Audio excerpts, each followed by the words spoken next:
এদিকে ভাজা হচ্ছে চিংড়ি, এদিকে কিছু ভাজা হয়ে গেছে। আর এই পেঁয়াজ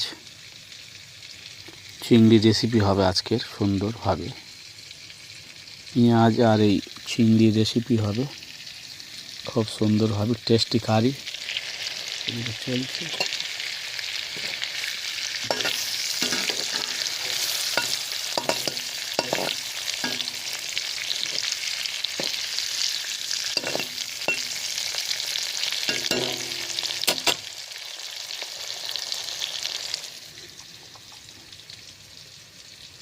পেঁয়াজ আছে, শসা আছে, এদিকে কুমড়োর তরকারি আছে।